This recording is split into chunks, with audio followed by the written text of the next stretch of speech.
My dear students, now we have to see about plant anatomy. Anatomy is the study about the internal structure, whether plants or animals. Plant anatomy is the study of internal structure of plants. Nehemiah Grove, an English physician, the father of plant anatomy, published one book, the first account of internal structure of plants. In this book, he has explained about the internal structure of most of the plants. Previously, in 9th standard, we might have studied about cell structure, tissues, types of tissues, tissue system, etc. What is a cell? Cell is a basic fundamental units of all the living organism. Cells are the structural and functional units of all the living organism. Tissue is a group of cells that are similar and dissimilar in structure and origin, but perform similar function, that is group of cells. A group of similar cells that forms a tissue. A tissue is a group of similar cells that are similar in structure or dissimilar in structure and origin, but perform similar function, that is tissues. There are two types of tissues in plants, meristematic tissue and permanent tissue. Meristematic tissue is a unique characteristic feature of plants. In plants, the presence of meristematic tissue is a unique characteristic feature. Meristematic tissue consists of meristematic cells. The meristematic cells always undergo cell division and produce numerous cells. The meristematic cells are localized in some portions of the plants: tip of the root, tip of the shoot, internodal node of the stem, and lateral side of the stem and root.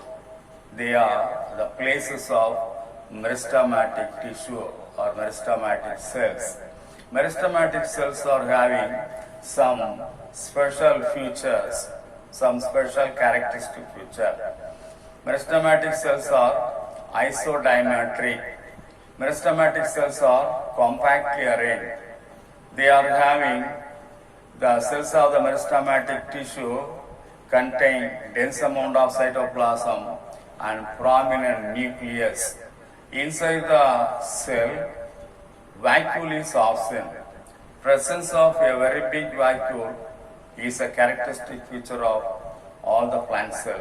But here in meristematic cell, vacuole is completely absent. These are all some of the characteristic feature of meristematic cells.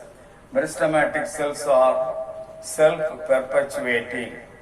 They divide and redivide and produce either meristematic cells or permanent cells. Come to the permanent tissue. Permanent tissue consists of permanent cells. They originate from the meristematic cells or meristematic tissue. They are produced from meristematic cells only. Permanent tissue is of three types: parenchyma tissue, collenchyma tissue, and sclerenchyma tissue. They are simple permanent tissue because they contain only one type of cells. The parenchyma cells are included in the parenchymatous tissue. Like that, collenchyma cells are included in the collenchymatous tissue. Like that, sclerenchyma cells are included in the sclerenchymatous tissue. Right, come to the tissue system. Sachs in the year 1875 classified tissue system into three types. One is dermal tissue system or epidermal tissue system. Second one is ground tissue system. Third one, vascular tissue system. So these are all the three types of tissue system classified by Sachs in the year 1875.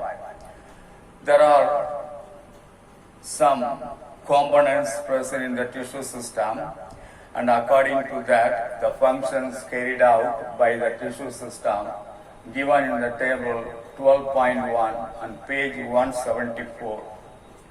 We'll see one by one. First one, according to Sachs, the first tissue system classified is the dermal tissue system. Dermal tissue system includes epidermis and periderm. Epidermis is outermost uniseriate single-layered parenchyma cells which are compactly arranged. So epidermis is the outermost layer of the root, stem and leaves. They give the epidermis, cells of the epidermis give protection. Periderm is also another protective layer of the plants. Periderm not initially will be produced, later only during secondary growth the periderm will be formed in the cortex, so that is considered as a secondary protective tissue. The periderm also gives protection to the internal parts of the plants. Both epidermis and periderm will give protection to the internal parts of the plants, and they prevent water loss. Water loss, it is the evaporation of excess amount of water from the aerial parts of the plant, that is called transpiration. These two will prevent transpiration to some extent. By means of water loss through transpiration will be prevented by epidermis and periderm. Second one is ground tissue system. There are three components present in the ground tissue system: parenchyma, collenchyma and sclerenchyma. Parenchyma carry out three functions: photosynthesis, food storage and regeneration. Photosynthesis, the chlorenchyma, parenchyma with chloroplast called chlorenchyma. The chlorenchyma of the leaf carries out photosynthesis, and parenchyma, which are present in the cortex, present in the pith, will store food materials. And some parts of the plant, the parenchyma will regenerate the new parts, will produce new parts. If any part is cut, this will produce new parts from the cut end of the plant parts, that is the regeneration. The second component of the ground tissue is collenchyma. Collenchyma and sclerenchyma, these two are the tissues, mechanical tissues that give mechanical support and protection to the plant parts as a whole. The third one, vascular tissue system. Vascular tissue is of two types, xylem and phloem.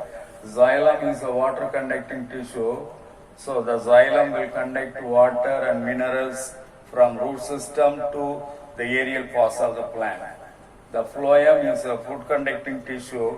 The phloem conduct or transport food material from leaves to other parts of the plant, because food materials are prepared only in the leaves. As soon as the food materials are prepared, the food materials are transported from leaves to different parts of the plant. That is the function of the phloem. So these are all considered as plant anatomy and introduction. Cells, tissues, tissue system, and different types of different functions carried out by the tissue system. That is.